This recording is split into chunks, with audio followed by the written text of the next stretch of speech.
결론적으로 말씀드리면 걱정을 안 하셔도 됩니다. 누군가가 농사를 짓고 있으면은 그게 법적으로 걸린 적이 한 번도 없습니다. 개인과 임대서는 안 됩니다. 그럼 이제 법적으로 이제 걸리고요. 땅을 꼭 사서 농업인이 될 필요 없다는 겁니다. 좀 저의 이제 비법 노하우를 알려드리면,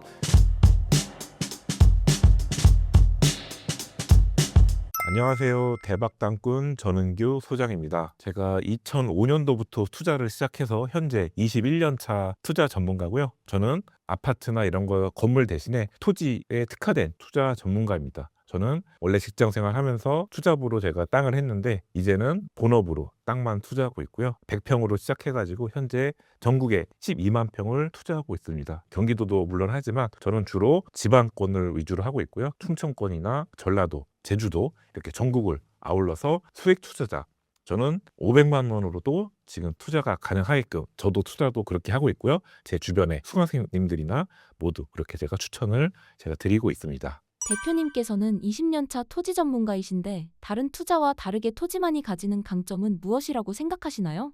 네, 저는 사실 제가 20대 후반에 시작을 했는데요. 그때 재테크에 관심 있는 분, 제 지인들도 부동산에 다들 관심은 있지만 저처럼 땅에 관심 있는 게 아니고 대부분 아파트나 건물, 빌라, 이런 쪽, 오피스텔 이런 쪽에 관심이 있었습니다. 근데 저는 건물을 저도 처음에는 관심을 가졌는데 제 성향상 맞지가 않았습니다. 그 이유는 정부 정책에 상당히 민감하고 대출 규제, 그런 부분이 20년 전에도 지금도 그렇지만 그때도 그런 게 심했기 때문에 그런 거에 좀 규제에 조금 자유로운 게 바로 땅이라는 걸 알고 나서는 제가 땅만 지금까지 하고 있고요. 그리고 제가 경매를 많이 지금 하고 있는데 아파트 경매는 지금 이렇게 불경기에도 아파트 경매는 지금 유찰이 많이 되지 않습니다. 아파트 시장은 과열되고 경쟁이 치열하기 때문에 자기가 아파트 낙찰을 받기 쉽지가 않은데 저는 땅은 소수만이 하는 거기 때문에 아는 사람만 땅을 한다고 하죠. 그래서 저같이 소수만 땅을 큰 경쟁을 치열하지 않게 제가 낙찰률이 상당히 높은 편입니다. 그렇게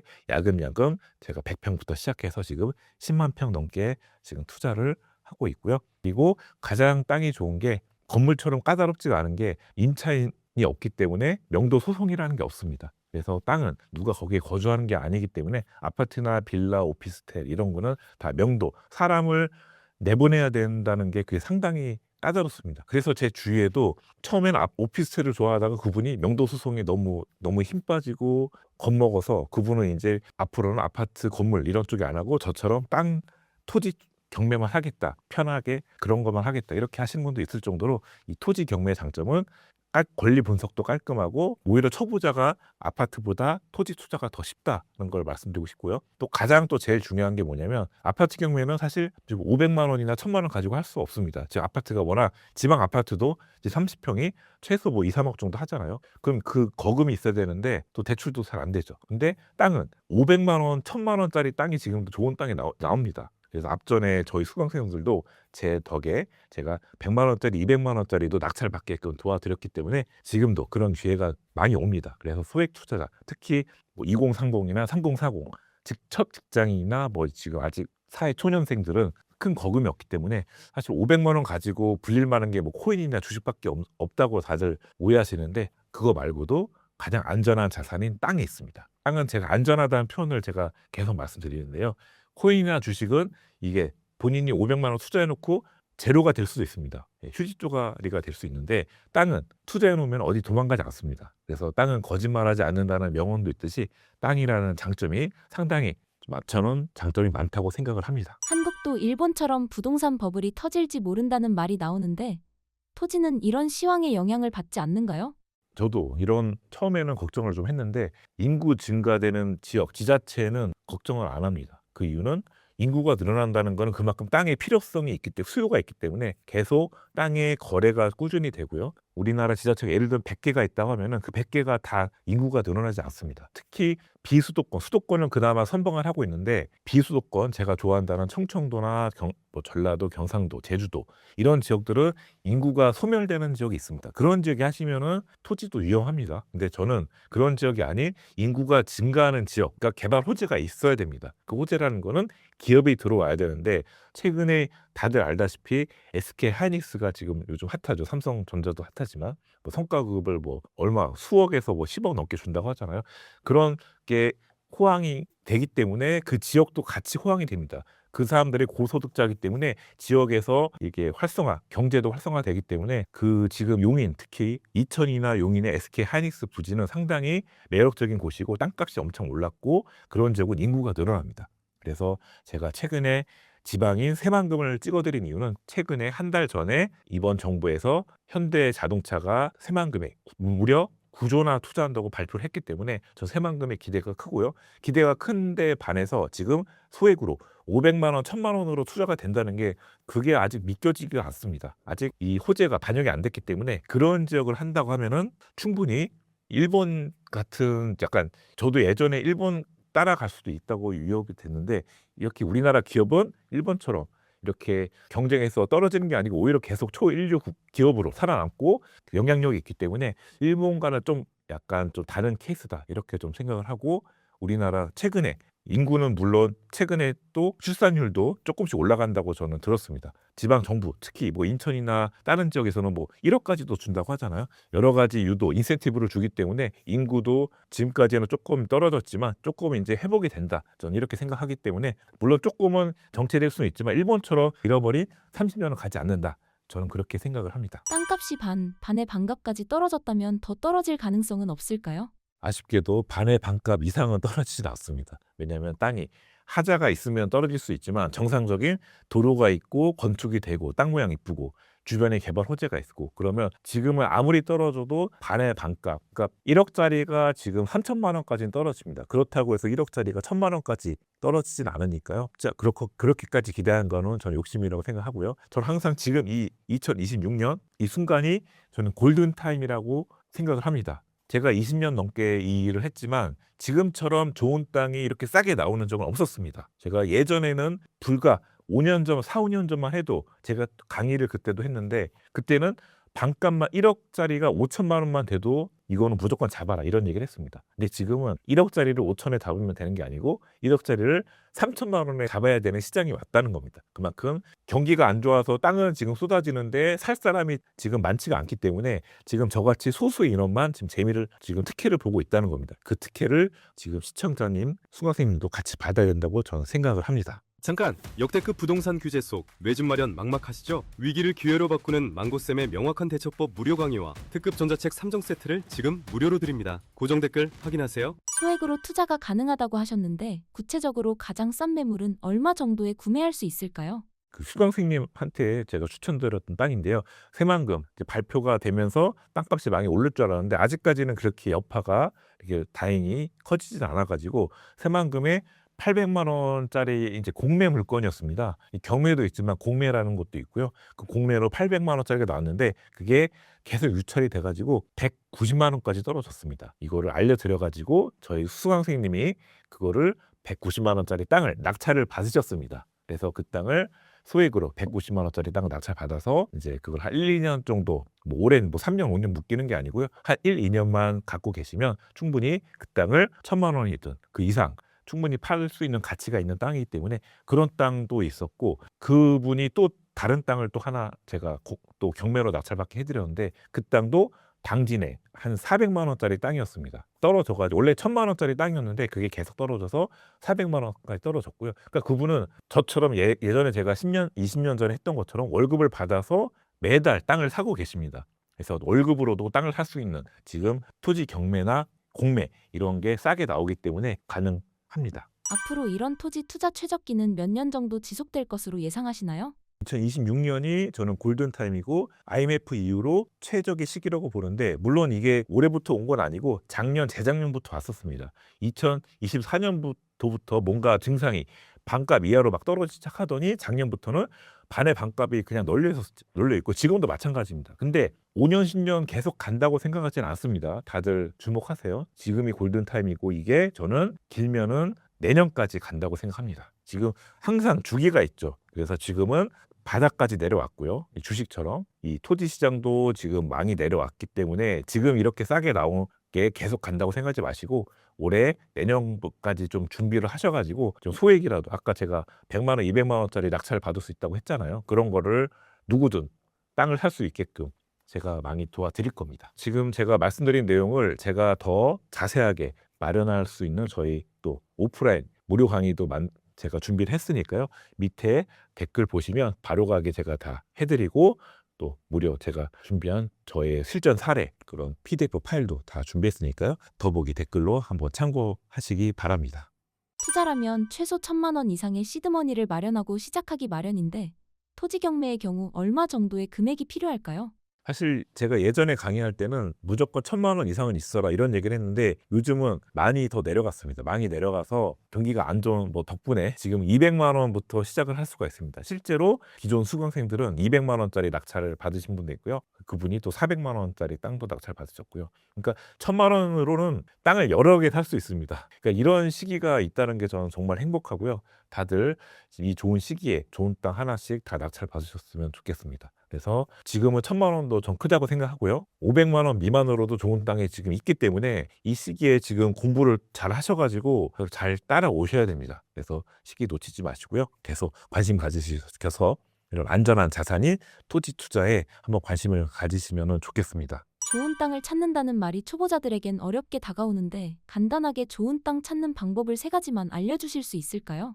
네, 사실 이제 초보자가 사실 땅을 찾는 법이 가장 어려울 것 같습니다. 그래서 간단하게 3가지로 좀 요약을 하면은 첫 번째로는 이 땅의 도로가 중요합니다. 다들 아시다시피 우리가 땅을 찾아갈 때 뭐 자동차를 타고 가겠죠. 걸어서 땅을 찾으러 가진 않잖아요. 그래서 차를 타고 나서 내비게이션 찍었을 때 그 땅 앞까지 가는 땅이 좋습니다. 지금은 내비게이션이 많이 발달했기 때문에 바로 땅 앞까지 갔는데 저는 20년 전에도 투자했잖아요. 그때는 내비게이션이 초창기 모델이기 때문에 땅 앞까지 못 갔습니다. 그래서 제 차에 내비게이션 3, 4개씩 이렇게 뭐 예전에 매피도 있었고 여러 가지 지금 브랜드 없어진 이런 여러 가지 이제 있었는데 그런 걸로 다 보완을 했었던 시절도 있었고요. 포장도로가 있어야 되고 길이라고 다 좋은 도로가 아닙니다. 포장돼 있고 차가 웬만하면 좀 넉넉히 들어갈 수 있는 폭이 한 3, 4m 되는 도로 폭이 좋습니다. 물론 더 넓으면 좋지만 넓으면 싸게 살 수는 없습니다. 도로가 막 2차선이다 그러면은 500, 1,000만 원짜리는 없고요. 그런 거는 좀 땅값이 비쌉니다. 제가 아까 200만 원, 400만 원짜리 땅은 폭이 차 한 대 들어갈 수 있는 법정 도로인 3, 4m 도로고요. 대신에 포장은 꼭 돼 있어야 된다. 비포장 도로면은 또 사도일 가능성도 높기 때문에 사도라는 거는 개인 도로입니다. 그래서 도로라고 다 똑같은 도로는 아니고 법정 도로, 나라의 국유지 소속된 나라의 도로인 게 제일 첫 번째로 중요한 거고요. 두 번째로는 이제 땅의 모양새입니다. 사실 누구나 원하는 땅은 아주 네모난 이쁜 땅이겠죠. 근데 한번 땅을 알아보시면 아시겠지만 네모난 땅만 있는 게 아닙니다. 뱀같이 아주 길다란 땅도 있고요. 세모난 땅도 많습니다. 기하학적인 땅도 있을 정도로 땅이야 별의별 땅이 다 있는데 우리는 당연히 네모난 땅을 사길 원하지만 특히 소액으로 우리가 500만 원, 1,000만 원으로 땅을 사려고 하면은 너무 모양 이쁘면은 그건 욕심입니다. 그래서 적당히 건축이 될 만한 면적을 돼 있는 그런 땅을 사셔야 되는데 대신에 너무 길다래서 조그만 농막이나 집 10평짜리 집도 설치가 안 되는 땅은 절대 하지 마시고요. 일단 건축이 되는 사이즈가 들어갈 수 있게끔 그런 땅을 사시는 걸 추천드리고요. 그래서 너무 작은 땅보다는 최소 한 50평 정도 이상의 땅을 사시는 거를 제가 추천드리겠습니다. 마지막으로 3번째는 땅을 도로 껴있고 땅 모양 이쁘고 다 좋습니다. 근데 그런 땅이 땅값이 안 오르는 경우도 있습니다. 그게 뭐냐면은 그 땅 주변에 개발 호지가 있어야 됩니다. 그러니까 3번째는 개발 호지가 있는 땅을 사라. 그 얘기를 드리고 싶습니다. 그래서 제가 아까 새만금이 최근에 뜬 이유는 바로 현대 자동차가 새만금에 구조나 투자를 할 예정이기 때문에 그 여파가 엄청 크고요. 그래서 기존의 SK 하이닉스 용인 땅값이 2배, 3배, 10배까지도 올랐기 때문에 기존 좋은 사례가 있기 때문에 저는 똑같이 새만금도 따라간다고 봅니다. 그래서 그런 대기업이 들어와야 아니면 서울 세종 고속도로처럼 이런 큰 굵직한 고속도로 호재 이런 굵직한 것들 이 정부 사업이 있어야지 땅값이 올라가기 때문에 이 3가지 도로, 땅 모양새, 호재 이 3가지를 잘 기억을 하시기 바랍니다. 초보자가 땅을 살 때 파악해야 되는 호재들은 어떤 게 있을까요? 이 SK 하이닉스도 이미 그거는 예전에 반영 다 돼 있기 때문에 지금 들어가기에는 좀 초보자 입장에서 늦었습니다. 이미 다 그건 5년 전 6년 전부터 발표가 된 사항이니까 땅값이 오를 만큼 올랐고 거기는 1,000만 원이 아니고 1억 가지고도 할 수 없는 지역이 됐습니다. 그래서 초보자가 알아야 될 거는 발표 초기에 들어가야 500만 원, 1,000만 원으로 들어갈 수도 있다는 겁니다. 지금 새만금 발표된 것도 이제 막 발표를 했고 아직 공사가 안 들어갔죠. 그렇기 때문에 아직 땅값이 싼 거고요. 공사는 7년에 될 예정입니다. 그러니까 내년이죠. 올해부터 내년까지는 이 새만금에 이렇게 1,000만 원 가지고도 좋은 땅을 살 수 있는 기회가 오고요. 공사가 들어가면은 땅값이 급속도로 올라갑니다. 그때는 이제 1,000만 원짜리는 이제 찾기 어려울 거고요. 땅값이 뭐 2천, 3천, 뭐 5천, 1억 이렇게 순식간에 올라가기 때문에 초보자, 특히 소액 투자자들은 초기 단계, 삽투기 전후로 잘 빨리 파악을 하셔서 지금부터 지역 공부를 하시는 게 매우 중요합니다. 초보자가 무심코 사기 쉬운 나쁜 매물에는 어떤 게 있을까요? 그러니까 초보자들이 가장 실수하는 게 이제 두 가지 땅이 있는데요. 첫 번째로 이제 맹지를 사는 경우, 그리고 두 번째로 건축이 안 되는 땅, 절대농지라고 하는 땅이 있습니다. 하나 더는 이제 기획부동산에서 사는 경우. 이 세 가지가 가장 많습니다. 사실 세 가지 중에 첫 번째로 아까 말씀드린 맹지. 맹지 같은 경우는 일단 싸니까 사람들이 관심을 갖는 겁니다. 맹지가 안 좋은 거임에도 알면서 사는 사람들의 심리를 보니까 맹지 주변에 개발 호재가 있다는 겁니다. 그러니까 아까 SK 하이닉스가 용인에 이제 들어왔죠. 지금 들어오고 있는데 그 용인에 맹지도 많습니다. 그러니까 우리나라의 맹지가 사실 50%가 넘습니다. 다 좋은 땅이 아닙니다. 길이 없는 땅이 의외로 많습니다. 도로가 붙어 있으면은 평당가가 SK 하이닉스 주변에는 뭐 평당 200만 원, 농지가 200 이상 가는데 맹지는 반의 반값도 안 됩니다. 평당 50만 원밖에 안 되기 때문에 이런 SK 하이닉스의 맹지를 사면은 저도 옛날에 사실 맹지 사서 실패 사례가 있습니다. 저도요. 그래서 맹지를 싸게 사는 건 좋은데 개발이 된다고 해서 그 맹지가 꼭 풀린다는 보장이 없다는 겁니다. 상당히 위험한 리스크가 있기 때문에 초보자들은 맹지는 절대 하지 말라. 맹지를 풀 수 있는 A급 맹지가 따로 있긴 하지만 그거는 좀 약간 초보의 영역이 아니고 중수 이상의 영역이기 때문에 그런 건 좀 더 공부를 하시고 초보자는 절대로 맹지를 하시면 안 되고요. 그리고 두 번째 리스크는 바로 절대 농지입니다. 제가 원래 절대 농지는 절대로 하지 마라. 그런 제가 또 얘기를 많이 하는데요. 절대 농지라는 거는 사실 옛날 말이고 지금은 농업진흥구역이라고 들어보셨는데 초보자는 물론 이제 단어가 좀 생소하긴 하실 텐데요. 농업진흥구역이라는 거는 거기는 경지가 이제 아주 땅은 이쁩니다. 땅은 네모 반듯하게 그냥 농사만 져라. 나라에서 이 땅은 개발이 안 되고 농사만 져라. 쌀이 주 목적이고요. 그래서 지목이 답이죠. 그러니까 그런 땅은 건축 허가가 안 나옵니다. 그래서 이제 안 좋은 땅이 뭐 정 안 되면은 개발이 안 되더라도 본인이 집은 지을 수 있어야 되지 않습니까? 근데 그런 땅을 절대 농지는 짓도 못 짓습니다. 그래서 그런 또 싸기 때문에 사람들이 유혹이 된다는 겁니다. 왜냐하면 SK 하이닉스에도 아까 2, 300을 하고 했죠. 근데 절대 농지는 거기도 50만 원도 안 돼. 맹지처럼 똑같이 가격이 쌉니다. 그러니까 사람들이 혹하는 거죠. 왜냐하면 절대 농지는 사이즈가 큽니다. 한 1,000평 정도 돼 보통 한 필지가. 그러면 1,000평에 50만 원이면 이제 5억이죠. 5억을 가지고 1,000평이나 사기 때문에 대지주의 꿈을 갖고 그 땅을 사는데 사고 나서 다른 땅 평당 2, 300짜리는 뭐 300, 400, 500 계속 치고 올라가는데 그 50만 원짜리는 올라가지가 않습니다. 아무리 개발지 앞에 있더라도. 그 이유는 건축이 안 되기 때문에. 그래서 조심해야 될 부분은 바로 절대농지도 조심하시고요. 마지막으로 사실 제가 상담을 많이 받는데 저한테 찾아오시는 분 10명 중에 한두 분은 꼭 기획부동산에서 당해서 오신 분 맞습니다. 기획부동산 땅을 얘기는 많이 들었고 안 좋은 거는 알 겁니다. 근데 정확히 왜 안 좋은지는 잘 모르실 겁니다. 그 사람들이 파는 이유. 왜 안 좋냐면 바로 비싸게 팔기 때문에 문제입니다. 시세보다 최소 두세 배는 덤탱이 바가지를 씌우기 때문에 본인이 그렇게 비싸게 샀기 때문에 시세는 거기가 50만 원밖에 안 하는데 기획에서는 최소 100에서 200에 팝니다. 그러면 그 땅을 오래 부유하더라도 땅값이 올라가야 그때서야 본전을 찾는 겁니다. 대부분은 본전도 못 찾고 손해보고요. 기획의 가장 큰 단점은 공유 지분으로 팔기 때문에 문제가 되는 겁니다. 그 땅 한 필지에 기획에서는 최대한 많은 사람들을 땡겨와야 되기 때문에 지금 분할이 잘 안 되죠. 분할법이 제한이 돼 있어가지고 한 필지에 수십 명, 뭐 10명에서 20명을 넣어버리기 때문에 그런 공유 지분을 사시면 나중에 되팔 수가 없습니다. 누가 부동산에서 땅을 살 때 한 필지, 개인 명의 한 필지를 사지 수십 명이 얽힌 땅을 당연히 안 사겠죠. 기획에서 하면은 거의 99%가 잘못된 땅을 사고 대대손손 물려줘야 될 수 있는 땅은 리스크를 안기 때문에 이 세 가지를 좀 조심하셨으면 좋겠습니다. 주식이나 부동산은 강의나 서적이 많은데 토지는 상대적으로 공부할 수 있는 창구가 적은 것 같습니다. 소장님께서 추천하는 토지 매물 공부법은 어떤 게 있을까요? 사실 이런 부분 때문에 저의 몸값이 더 올라가는 것 같습니다.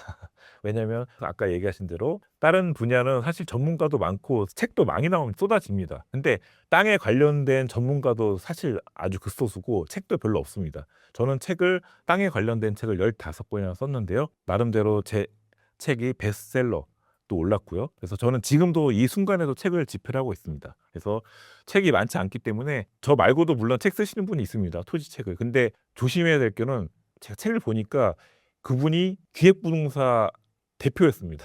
그 책 쓰신 분이.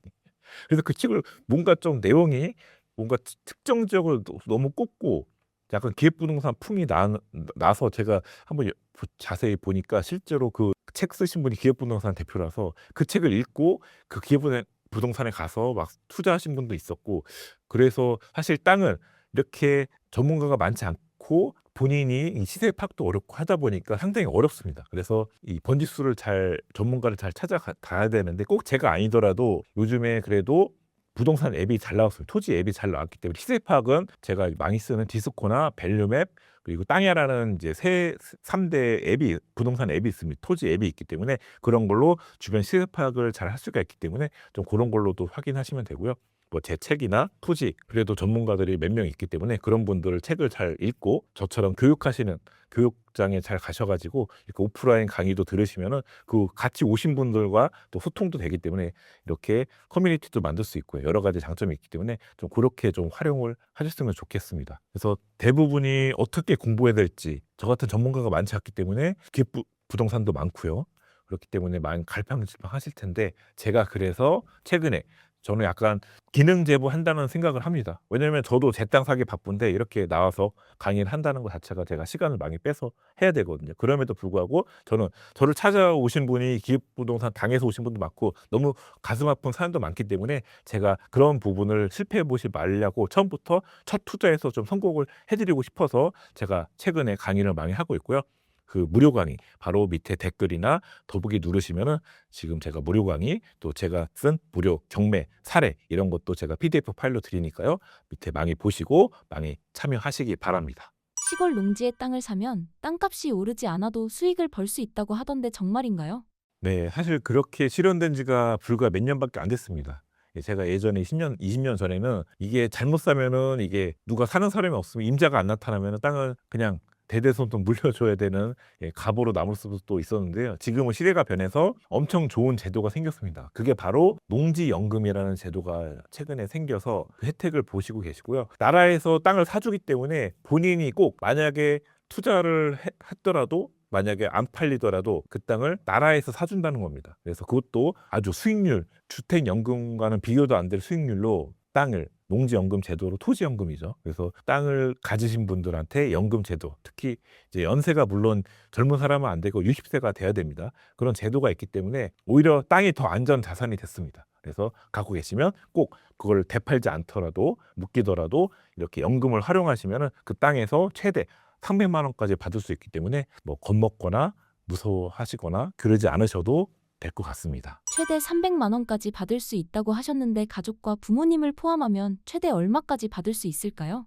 이제 숫자에 300만 원에서 솔깃하셨을 것 같은데요. 그러니까 인당 300이고요. 부부까지 합산, 배우자까지 합치면 600입니다. 그리고 만약에 부모님들이 두 분 다 이제 받기 원한다. 그러면 두 분 각각 300만 원씩 하면은 총 4명에서 무려 1,200만 원이나 되는 농지연금을 받을 수 있다는 게 바로 이 제도의 특징입니다. 그것도 본인이 실제로 300만 원 받기까지 다른 거에 비해서는 반의 반값만 있으면 되는 예를 300만 원을 제가 대출을 최대한 낀다고 5천만 원 가지고도 평생 죽을 때까지 300만 원 받을 수 있게 만들 수가 있습니다. 퇴직 후 안정된 수익을 원하는 분들에게는 농지연금이 정말 좋은 노후 수익이 될 것 같은데 농지연금 준비는 퇴직하기 몇 년 전부터 시작하는 게 좋을까요? 농지연금은 지금 현재 60세부터 지금 받을 수가 있고요. 그래서 준비를 하려고 하시는 분들은 50대부터 준비하는 게 좀 좋을 것 같습니다. 그래서 50세나 55세부터 준비를 하고 그때부터 이제 농업인도 만들어야 되고요. 그리고 최종적으로 농지연금을 받을 땅을 사가지고 딱 60세 땡 하면은 바로 60세부터 바로 받을 수 있게끔 이렇게 50대에 준비를 하시는 것이 가장 좋기 때문에 물론 이제 농지연금에 대해서 조금 일찍 연금을 준비하신 분은 뭐 40대도 될 수도 있습니다. 저는 20, 30대에도 이 농지연금 제도를 관심 가지라고 합니다. 물론 본인이 혜택은 못 받지만 부모님을 위해서 효도하는 차원에서 알려드리면 부모님들이 그 혜택을 받고 뭐 300만 원까지 받으면 좋지만 아니 50이든 100만 원은 쉽게 받을 수가 있기 때문에 그런 걸로 용돈벌이로 본인이 이제 부모님이 나이가 드시면 이제 본인이 또 용돈도 드려야 될 수도 있잖아요. 그런 거를 지금부터 준비하셔서 본인 용돈을 안 드려도 농지연금으로도 50, 100만 원 충분히 용돈벌이 나올 수 있게끔 세팅을 할 수가 있기 때문에 그런 걸 좀 공부 20대, 20, 30대부터 알 수 있으면 좋고요. 본인이 혜택을 받고 싶으면 40대부터 50대 이렇게 준비를 하셨으면 좋겠습니다. 농지연금만큼이나 사람들이 관심 있어하는 게 산지연금인데 두 제도엔 어떤 차이가 있나요? 가장 큰 차이가 바로 농지연금은 나이 제한이 있는데 산지연금은 나이 제한이 없다는 겁니다. 그래서 저도 아직은 60세가 되려면 좀 시간이 걸리기 때문에 산지연금 될 만한 땅을 근데 많이 알아봤어요. 임야를 많이 알아봤는데 아쉽게도 가장 큰 차이점이 뭐냐면 농지연금은 웬만한 농지는 99%의 농지는 다 농지연금 받을 수 있는데 산지연금은 거꾸로 1%의 산지만 받을 수가 있습니다. 웬만한 임야는 산지연금으로 받을 수가 없다는 겁니다. 왜냐하면 산지연금 제도 자체가 나라에서 산 난개발을 막기 위해서 산지를 나라에서 사는 거기 때문에 이 보존 가치가 있는 산지만 산다는 겁니다. 그래서 그런 산지를 발굴하기가 상당히 어렵더라고요. 그래서 이 관심은 가지시지만 이런 것도 있다만 그냥 생각하시고 산지연금은 좀 어렵기 때문에 웬만하면은 농지연금 쪽으로 관심을 가지시는 게 훨씬 더 확률적으로 높다고 보시면 됩니다. 최근 농지법이 개정되었다고 하는데 농지연금 수령의 문제는 없을까요? 이번 정부에서 전수 조사한다고 이게 엄청나게 반협박식으로 지금 TV에서 나오고 있죠. 그래서 땅을 사실 분이나 기존에 땅을 갖고 계신 분이나 지금 땅을 사실 분이 이 뉴스를 보고 이거 괜히 땅을 사서 잘못되지 않을까 많이 걱정하시는데 결론적으로 말씀드리면 크게 걱정 안 하셔도 될 것 같습니다. 그 이유는 지금 SK 하이닉스 주변이나 이런 평택이나 이슈가 있는 지역 위주로 지금 이렇게 전수조사 한다는 거지.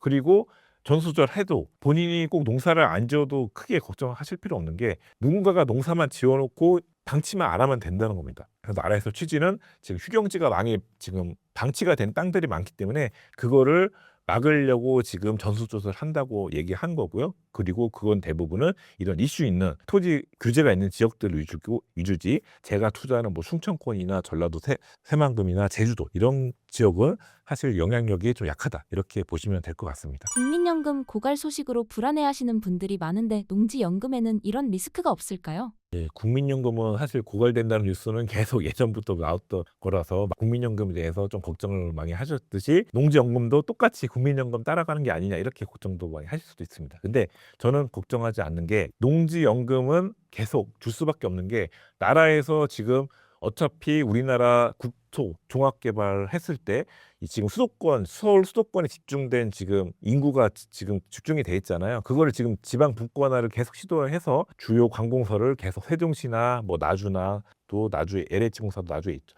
계속 보내는 이유가 분산 지금을 하려는 겁니다. 그렇기 때문에 지금 분산 차원에서 특히 농지연금 제도가 본인이 지금 서울 수도권에서 열심히 일을 해서 노후에는 이렇게 땅을 사서 농지연금을 받으려고 하면은 이 분산 지방으로 갈 수밖에 없거든요. 그렇기 때문에 지금 농지연금 제도 예산이 없어서 안 주는 게 아니고 오히려 그쪽에 예산을 좀 집중 편성하기 때문에 농지연금이 고갈될 리는 없다고 보고요. 그리고 제가 중요한 팁 하나 또 알려드리겠습니다.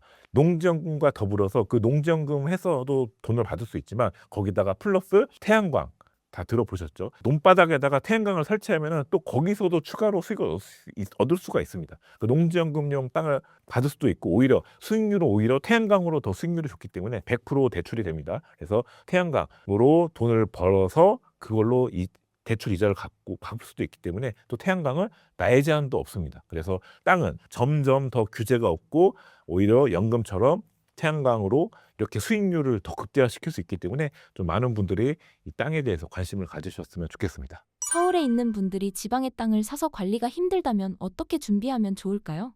많은 분들이 사실 지금 질문하신 그런 질문들을 많이 하십니다. 땅을 본인이 샀는데 본인은 평생에 직장 다니면서 일만 했지 농사를 져본 적도 없고 근데 농지연금은 관심이 있습니다. 근데 서울 사람이 이제 지방에 땅을 사서 이걸 어떻게 관리할지 이런 그 연금이 나올지 많이 궁금해 하십니다. 근데 저는 이것도 걱정하실 필요 없다고 하는 게 땅을 사면 사실 농지증이라는 그 증명서가 필요합니다. 그래서 초보자분들은 그게 쉽게 안 나올 수도 있을 걱정을 많이 하시는데 물론 이제 나오긴 나오는데 초보자들은 걱정을 많이 하십니다. 근처에 계신 분들은 일주일 만에 나오고요.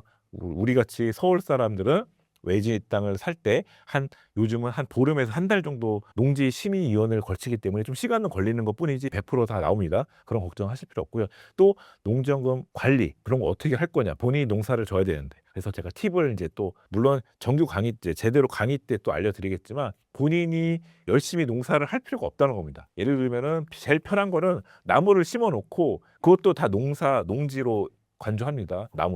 나무를 그냥 한 번만 또 빼곡히 심어 놓으면 관리가 좀 필요할 수도 있기 때문에 좀 듬성듬성 좀 심어 놓으면 그것도 농지로서의 인정을 해주고요. 또 하나의 또 팁은 본인이 농사 안 짓고 농지은행 제도를 또 운영을 하시면 돼요. 위탁을 하시면 됩니다. 그래서 농어촌 공사에서 운영하는 농지은행이라고 있습니다. 인터넷 사이트로 아주 잘 돼 있고요.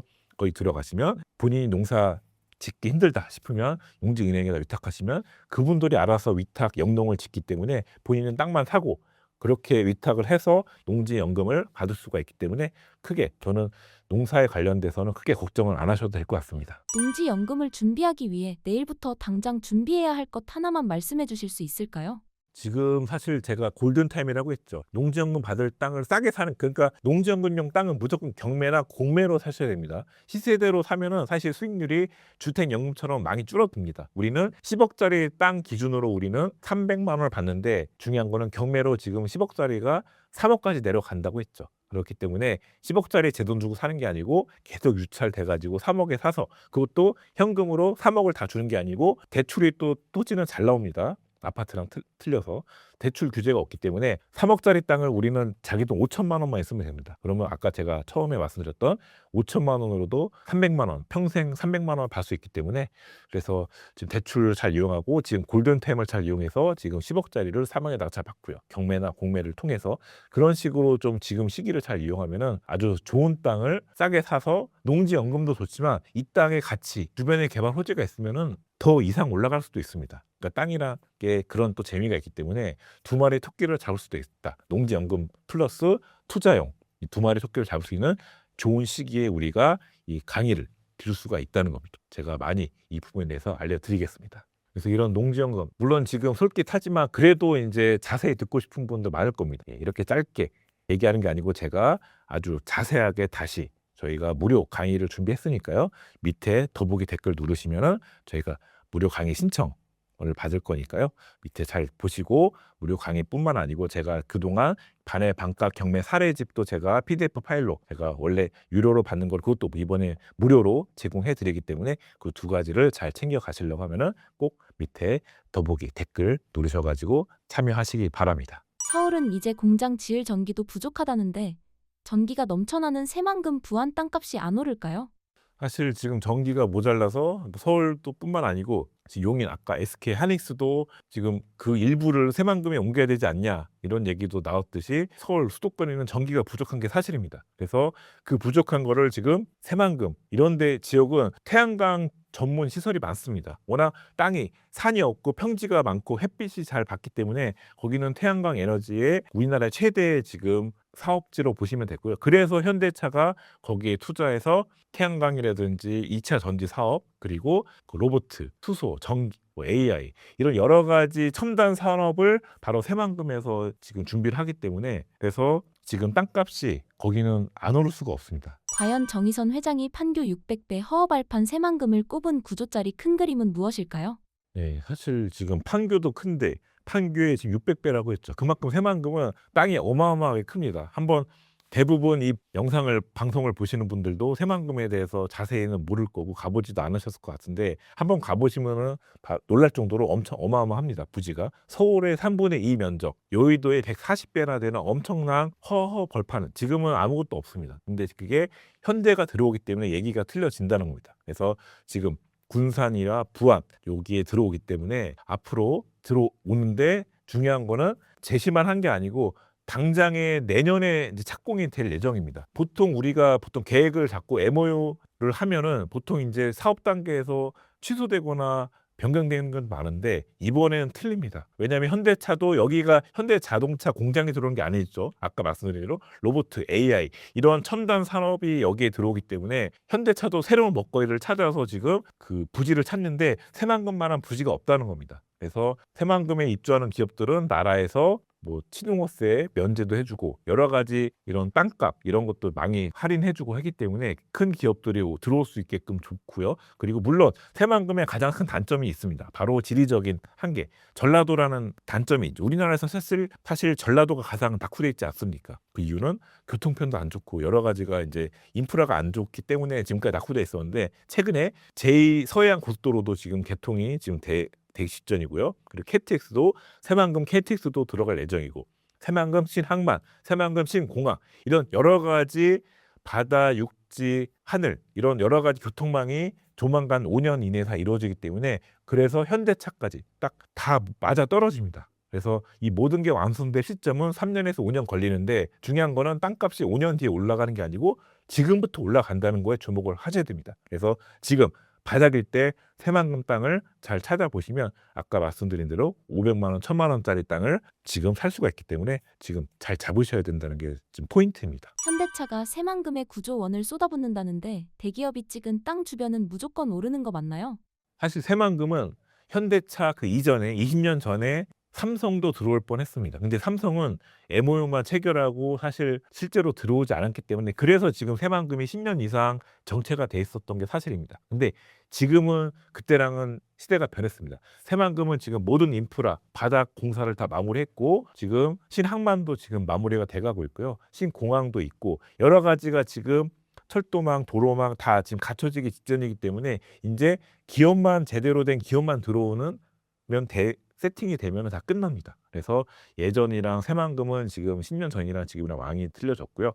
지금 전라도에서 모든 도민들이 지금 새만금 하나만 바라보고 있고 지금 이걸 들어와야 전라도가 활성화되고 우리나라가 지방 분권화, 지방 가치 잘 될 수 있는 좋은 기회가 바로 새만금밖에 없습니다. 그래서 새만금은 많이 저평가돼 있고 오래된 사업이긴 하지만 지금처럼 많은 조건이 충족된 시기가 없었습니다. 사실 이번 정부가 한다면 지금 하고 있잖아요. 이재명 정부에서는 무조건 말 한마디, 말 한 거에 대해서 지금 약속을 지키고 있습니다. 그래서 이번 정부에서 새만금, 현대차 들어오는 거에 대해서 공사가 빨리 진행될 수밖에 없는 지금 우리나라에서 아주 중요한 시기이기 때문에 지금 새만금은 될 수밖에 없는 사업이고 지금 그 시기 사푸기 전이 지금 제일 중요한 1, 2년이 제일 중요한 시기이기 때문에 지금 초기에 들어가는 거를 저는 추천을 드리겠습니다. 새만금 투자가 현대와 지역 주민에게 호재인 반면 삼성에게는 악재가 될 수도 있나요? 사실 뭐 악재까지는 아닌 것 같습니다. 왜냐하면 삼성이랑 현대 그 사업하는 분야가 좀 완전 다르잖아요. 삼성은 반도체가 주 메인이고 사실 현대차도 자동차만 만드는 회사였는데 이제 조금 이제 아까 말씀드렸지만 뭐 로봇 이런 AI 관련된 수소 지금 현대에서도 수소차도 지금 개발이 됐죠. 실제 상용화도 됐고요. 근데 아직까지 수소차가 상용화 많이 알려지지 않은 이유는 전기차도 사실 주유소도 많지 않잖아요. 전기차 충전소가 많지 않기 때문에 불편한데 수소는 더 많지가 않습니다. 그래서 수소차가 좋긴 하지만 친환경이긴 하지만 아직까지 그런 인프라가 안 됐기 때문에 그런 인프라를 이제 이 새만금 현대차에서 많이 만들어 가지고 저렴하게 이제 조성을 하려고 하기 때문에 그래서 저도 개인적으로 기대를 많이 하고 있고요. 그래서 물론 삼성이랑 현대는 아까 계속 말씀드리지만 분야가 다르기 때문에 현대가 들어온다 해서 삼성이 이렇게 뭐 피해가거나 그러진 않을 것 같습니다. 나라에서 새만금만 특별히 법까지 봐주면서 밀어준다는데 이런 땅은 사두면 무조건 대박 아닌가요?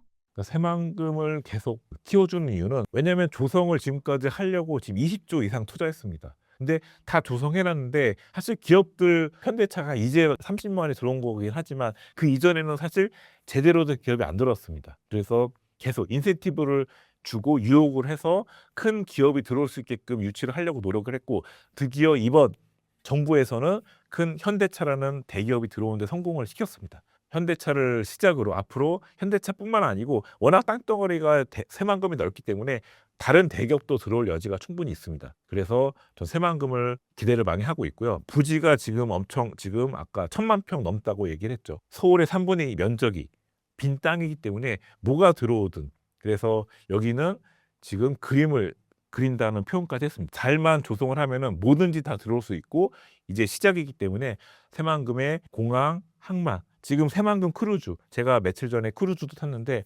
크루즈를 앞으로 이제 국민 소득이 높아질수록 이제 크루즈 산업도 올라가거든요. 지금 유럽이나 미국은 크루즈가 엄청 잘 활성화되어 있습니다. 싱가포르도요. 근데 우리나라는 아직 기항지, 모항지가 없기 때문에 앞으로 새만금, 신항만이나 제주도, 뭐 인천 이런 항구에 크루즈까지 들어올 예정이기 때문에 새만금은 이런 현대차 같은 대기업도 들어오지만 이런 관광 사업지, 이 새만금이 바다입니다. 바다도 섬이 이쁩니다.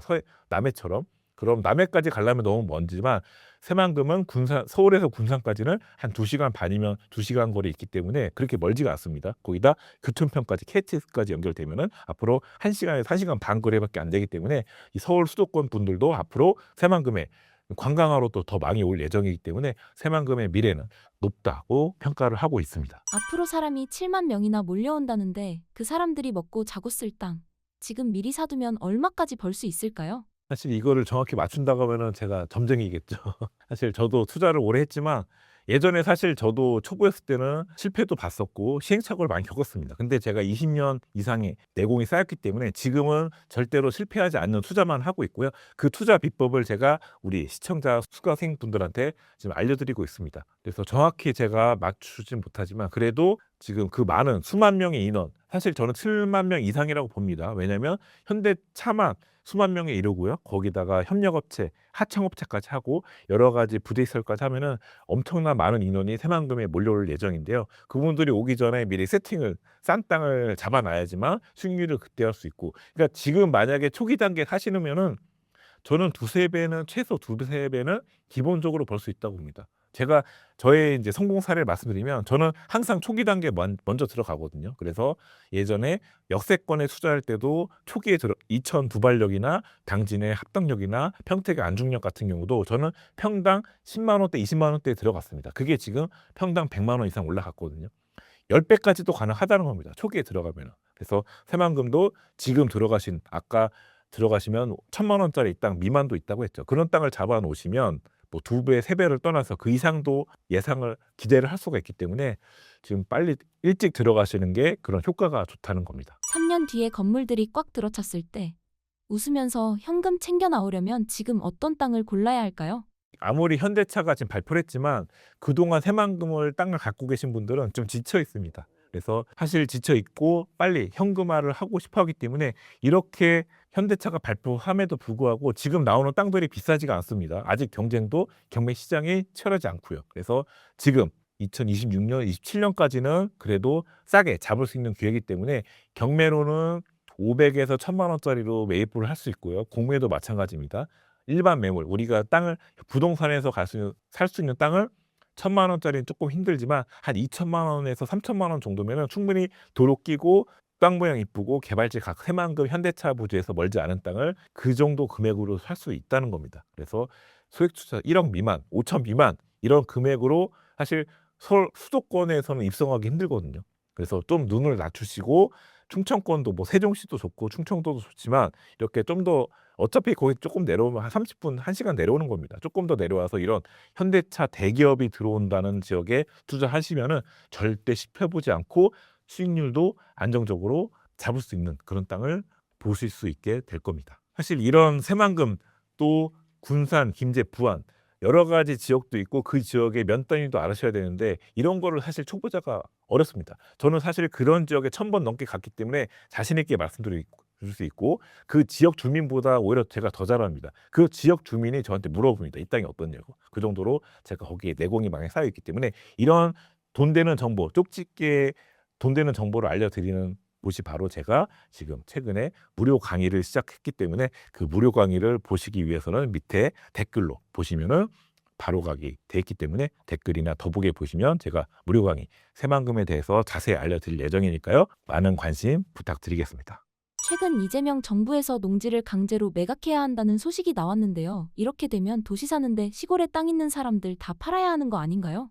아마 많은 분들이 이제 관심을 가지시고 걱정들도 많으실 겁니다. 이걸 어떻게 해야 되지? 해서 땅에 실제로 많이 나오고 있고요. 근데 결론적으로 말씀드리면 걱정을 안 하셔도 됩니다. 그 이유는 지금 정부에서 말하는 농지 처분, 매각, 명령, 농지 조사한다, 전수조사한다. 그렇게 겁주는 이유가 사실 빈 땅들이 많습니다. 사실 빈 땅을 놀리는 건 저는 잘못됐다고 생각합니다. 저도 땅을 많이 갖고 있지만 최대한 땅을 잘 놀리지 않게 현지인들이 농사를 짓거나 아니면 제가 관리하는 땅, 농지은행에 위탁하고 있고요. 그렇게 관리를 하면은 절대로 전수조사 대상에서 걸리지 않기 때문에 꼭 누군가가 농사를 지어야 됩니다. 본인이 아니더라도요. 그래서 본인이 안 짓고 농사를 하는 방법은 농지은행에다 위탁하면은 물론 아무 땅이나 받아주지 않습니다. 농사를 잘 지을 수 있는 땅만 받아주고요.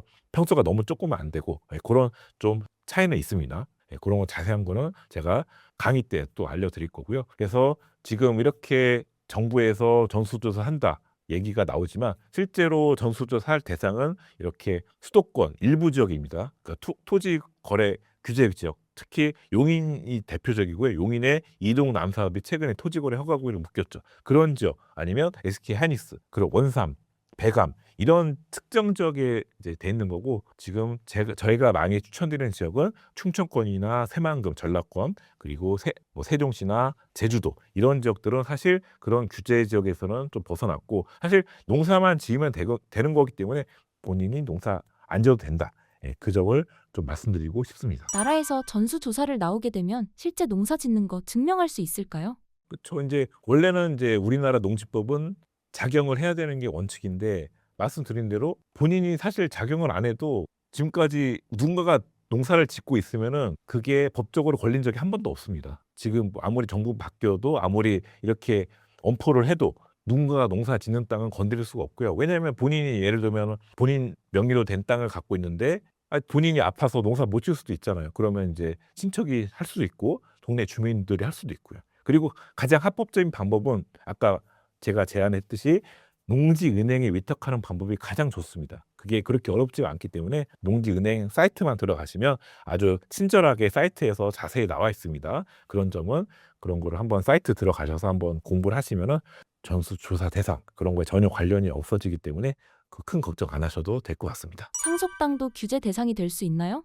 사실 상속당이 규제 대상이 될 일은 없습니다. 그거는 상속이나 그런 건 걱정 안 하셔도 돼요. 대신에 이제 상속이 되면은 이제 세금은 걱정하셔야 되겠죠. 사실 상속받으신 분들은 땅에 대해서 거의 관심이 없는 분들이 대부분 많습니다. 제가 상담을 많이 받고 있는데 상속받아서 이 땅을 어떻게 처리해야 될지 많은 분들이 관심 가지십니다. 근데 대부분은 땅을 갖고 부여하는 것보다 빨리 그냥 현금화 시키는 거를 관심을 가지시더라고요. 그만큼 이 상속자들은 땅에 대해서 크게 관심이 없고 그걸 현금화 시키려고 노력을 많이 하고 있고요. 물론 이제 그 땅이 줘야만 이제 땅을 대팔 수가 있겠죠. 근데 대부분 상속받은 땅들은 대부분 좋은 땅이 없더라고요. 그래서 그거를 팔려고 하는데 땅이 이제 예를 들면 맹지거나 임야거나 이렇게 되기 때문에 지분이거나 이렇기 때문에 팔 수도 없는 땅이 돼버리기 때문에 상속을 받아도 이게 오히려 애물단지가 돼버리는 경우도 많이 봤습니다. 그래서 상속된다고 해서 대신에 규제가 있거나 그런 경우는 아직까지는 없습니다. 동네 분들한테 그냥 입소문으로 빌려주고 계신 분들 어떻게 하나요? 농지은행 안 거치면 다 불법 소작이 될 가능성이 있을까요? 농사를 이제 동네 분들이 짓는 건 상관없고요. 대신에 하나 이제 주의할 점은 농업인이 사실 농지연금을 받기 위해서는 농업인이 돼야 되는데 그거를 개인 간 임대해서는 안 됩니다. 그건 이제 법적으로 이제 걸리고요. 개인으로 임대는 안 되지만 땅을 꼭 사서 농업인이 될 필요 없다는 겁니다. 우리는 두 가지 루트로 이 임대를 받을 수 있는데 바로 첫 번째가 공매, 온비드로서 땅을 임대를 받을 수 있고요. 그러면 수도권에 실제로 50만 원, 1년에 50만 원만 내면은 50만 원 미만의 금액으로 우리가 땅을 임대를 해서 그 땅을 우리가 경작을 해서 경영체라고 합니다. 경영체에 등록을 해서 이제 5년을 채우면은 농업인 자격을 받고 바로 자격이 나오면 농지연금을 신청을 하시면 됩니다. 그래서 첫 번째가 공매 온비드를 통해서 받을 수 있는 거를 말씀드렸고요. 두 번째는 이제 농어촌공사에서 운영하는 농지은행이 있습니다. 그래서 농지은행이 앞으로 자주 언급이 될 건데요. 농지은행에서 임대를 받으면은 그렇게 합법적으로 농업인이 될 수 있기 때문에 이렇게 두 가지 루트로 임대를 받으시고, 우리가 농사를 보통 짓거나 할 때 본인이 농사 안 지어도 이렇게 아까 질문하셨듯이 만약에 동네 분들이 그냥 빌려주고 하는 경우에 대해서는 농사만 사실 잘 짓고 있으면은 문제가 안 된다는 겁니다. 그래서 계속 강조하지만 꼭 본인이 꼭 농사를 안 지어도 되는 경우가 상당히 많기 때문에 농사에 대한 스트레스를 받지 않으셨으면 좋겠습니다. 농사 안 짓다가 걸려서 처분 명령 떨어지면 1년 안에 안 팔았을 때 나오는 벌금이 얼마나 센가요? 네, 보통 이제 공시지가의 30%씩 매기는데요. 그래서 이제 수도권 땅이 좀 타격이 크겠죠. 이 지방 같은 경우는 공시지가랑 시세랑 차이가 좀 최소 2배, 뭐 5배, 10배까지도 가는데 수도권은 거의 2배 정도밖에 차이가 안 납니다. 그러니까 만약에 수도권에 1억짜리 땅을 갖고 계신 분들은 공시지가가 5천만 원 정도 됩니다. 그럼 보통 공시지가의 무려 30%나 1년에 30%나 과태료를 매기기 때문에 5천만 원을 30%면 거의 1천만 원 넘죠. 1,500 정도 되죠. 그러면 1년에 과태료만 1,500이나 내라고 하기 때문에 사실 겁먹어서 농지 처분을 할 수밖에 없습니다. 근데 제가 하나 또 중요한 팁을 말씀드리면 저도 사실 농사를 안 지어서 방치가 돼서 농지 처분 명령서를 받은 적이 있었습니다. 근데 그걸 받고 나서 제가 잘 알아봤더니 그때 가서 농사를 지어도 늦지가 않는다. 그러니까 유예를 해주더라고요. 그러니까 농지 처분 명령서가 떨어져서 바로 그 자리에서 무조건 파는 게 아니고 그때 가서도 충분히 그때 대응을 하시면 그때 계속 방치하면은 물론 처분서가 확정이 되지만 저는 가서 지금이라도 농사 짓겠다 하시고 실제 농사를 짓고 그 증거 자료를 제출하면은 그때 가서 유예를 해주기 때문에 이 농지 처분 명령서에 대해서 크게 저는 겁먹지 않으셔도 될 것 같습니다. 세금 깎아주는 혜택 받으시려면 평소에 비료 영수증이나 사진 같은 걸 꼼꼼히 챙겨야 한다는 것이 사실인가요? 네, 맞습니다. 그래서 지금 양도세 절감하는 이제 방법을 말씀하신 건데요. 양도세가 사실 땅은 잘 사람들 모르죠.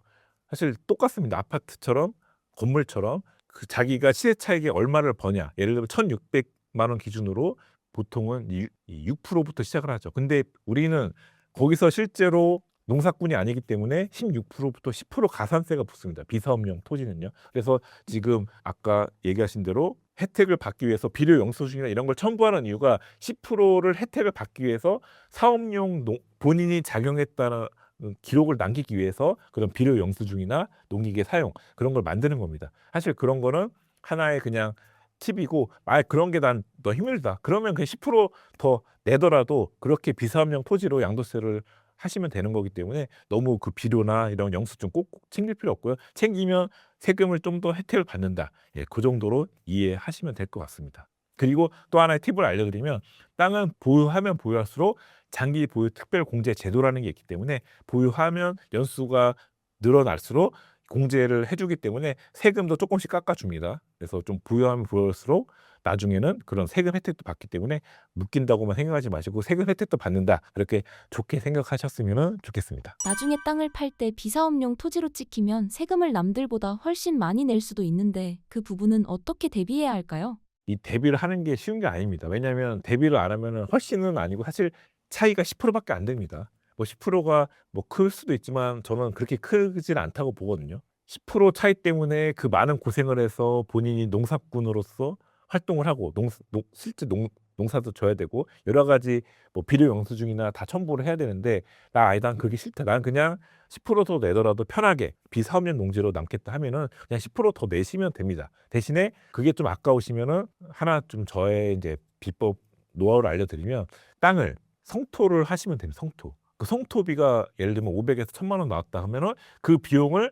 그 양도세에 정산을 할 수가 있습니다. 비용 처리가 되기 때문에 본인이 1,000만 원에 대해서 땅을 이쁘게 또 만들었고 그 비용에 대해서 나중에 양도세 계산할 때 그 비용만 1,000만 원만 제출하면은 거의 비사업용 토지처럼 10% 정도 절세가 될 수 있는 효과가 되기 때문에 그렇게 그런 성토 땅을 이쁘게 만들든지 하는 것 자체가 그 땅의 가치도 올리고 세금도 절약되고 두 마리 토끼를 잡을 수 있기 때문에 간단하게 큰 막 개발을 하는 게 아니고 성토하는 거 어렵지가 않습니다. 그리고 또 성토도 저는 무료로 할 수가 있습니다. 제 땅에다가 꺼진 땅에다가 흙 받습니다. 이렇게 표지판 이렇게 현수막 같은 거 해놓고 하면은 전 실제로 그렇게 해서 흙을 많이 공짜로 받아봤거든요. 그러면 돈 한 푼 안 들이고 흙도 받고 흙을 쌓여서 대신에 이제 비용 처리 안 되지만 땅이 가치가 올라가기 때문에 그러면 시세 차익이 올라가서 물론 양도세는 좀 나야 되지만 본인이 땅의 가치가 2배, 3배 더 벌어서 세금 내는 거는 아까워하시면 안 됩니다.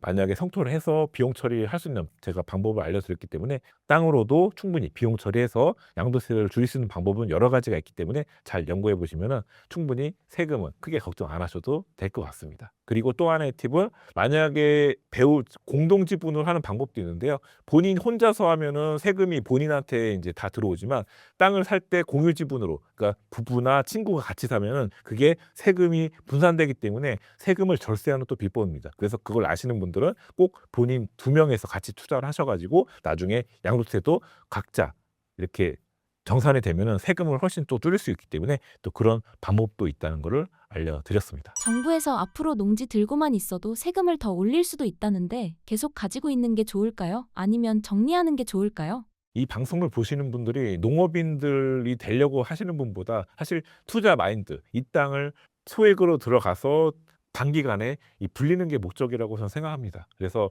땅을 잘 놀리는 것보다 단기로 대파는 거를 더 관심을 가지실 것 같고요. 물론 이제 땅은 예전에는 제가 3년에서 5년 정도 묶여라 이런 얘기를 했는데 지금은 한 2, 3년 정도만 묶여도 될 것 같습니다. 그 이유는 우리가 싸게 살 수가 있기 때문에 아까 말씀드린 대로 경매로 1억짜리가 지금 3천만 원에 낙찰 받을 수 있다고 했죠. 그러면 3천만 원에 사서 사실 저는 단타로 2달 만에도 팝니다. 땅을요. 2달 만에. 2년이 아닙니다. 2달 만에 저는 아까 1억짜리 3천에 사서 물론 바로 1억에 팔 수는 없지만 저는 한 6천만 원에 판다는 겁니다. 그럼 3천에 사서 6천에 팔면 2배가 되는 거죠. 2배. 그럼 3천에 대한 물론 양도세가 무려 50%가 나옵니다. 그래도 3천에서 50% 내더라도 1,500만 원이 2달 만에 나오면은 1,500만 원은 사실 우리가 직장인들이 1,500만 원 사실 단기간에 만져볼 수 없잖아요. 그렇기 때문에 이렇게 경매로 지금 좋은 땅을 싸게 사서 단기로 매매한다고 하면은 굳이 수년간 갖고 있지 않아도 단타로도 할 수 있는 땅들이 지금 많이 나옵니다. 그런 거를 잘 연구해 보셨으면 좋겠습니다. 만약에 당장 조사가 시작돼서 문제가 생기면 농지은행에 맡길지 아니면 금매로 팔아야 할지 어떤 계획을 세워야 하나요? 둘 다 좋은 방법이고요. 일단은 농지 처분 대상이 된다고 하면은 그때 가서 농지은행 위탁해도 늦지 않습니다. 그래서 본인이 농사짓기 방치됐거나 농지은행이 위탁한 물론 이제 아무 땅이나 받지 않는다고 했죠. 그러니까 평수도 어느 정도 평수가 돼야 되고 농사가 이제 유리한 쪽인 농지가 돼야 되기 때문에 만약에 농사 짓기 어려웠고 나무가 막 빼곡하고 그러면은 받아주지 않기 때문에 사실 그렇게 방치됐다는 거는 본인도 사실 잘못된 겁니다. 저는 그런 땅을 이쁘게 농사 짓게끔만 만들어 놓으면은 금방 농사 지을 수 있거든요. 그러니까 예를 들면 100평, 200평짜리는 나무가 빼곡하고 잡풀이 많아도 작업비가 많지가 않습니다. 저는 실제로 제가 최근에 새만금 땅도 실제로 방치된 땅이 있었는데요. 한 경비 한 70만 원 들여가지고 나무 많은데도 다 밀어버렸습니다. 그 나무를 이동하면은 비용이 많이 들기 때문에 흙을 파서 나무를 밑에 심고 그 위에다 흙을 해놓으면 아주 깨끗하게 빈 땅이 돼버립니다. 그러면 그럴 때는 농사 짓기 수월하기 때문에 이 방치돼도 농사 짓기 좋은 땅으로 만들어 놓으면은 이제 전수조사 대상에서 벗어나기 때문에 그렇게 큰 금액 안 들여도 100만 원 이내로 몇십만 원으로도 충분히 관리가 되기 때문에 그렇게 어려운 게 아니고요. 농지은행에 위탁해도 되고 아니면 이렇게 작업을 해도 되고요. 아니면 금매로 팔아야 되는 굳이 급하게 팔 필요는 없을 것 같습니다. 물론 싸게 사서 좀 적당한 금액에 파는 건 좋지만 대상자가 돼서 전수조 대상자가 돼서 급하게 팔면 헐값에 팔아야 되기 때문에 저는 금매로 막 헐값에 파는 거 추천드리지 않고요. 제가 지금 말씀드렸던 그런 방법을 통해서 땅을 이쁘게 활용하고 다시 농사 짓게끔만 만들어 놓으면은 충분히 농지은행에 위탁도 하고 다 가능하기 때문에 크게 걱정 안 하셔도 될 것 같습니다. 마지막으로 신사임당 구독자분들께 한 말씀 부탁드립니다. 그래서 이런 제가 지금까지 말씀드렸던 내용들은 사실 초보자가 듣기에는 좀 어려울 수 있습니다. 이런 내용들이 최대한 저는 쉽게 말씀드렸다고 생각하고요. 더 쉽게 더 자세하게 그 내용을 듣고 싶은 분들은 밑에 더보기 댓글 누르시면은 제가 무료 강의를 제가 준비했기 때문에 거기서 무료 강의만 듣는다고 하시면 충분히 땅에 대해서 가져가는 게 많고 도움이 많이 되실 겁니다. 그리고 제가 특별히 하나 더 그동안 20년 노하우로 제가 경매로 싸게 낙찰된 반의 밥값 사례집을 제가 하나 만들었기 때문에 그런 PDF 파일도 받아가실 분들은 이번 무료 강의에 들어오시면 제가 다 무료로 나눠드릴 예정이기 때문에 많은 관심 부탁드리겠습니다.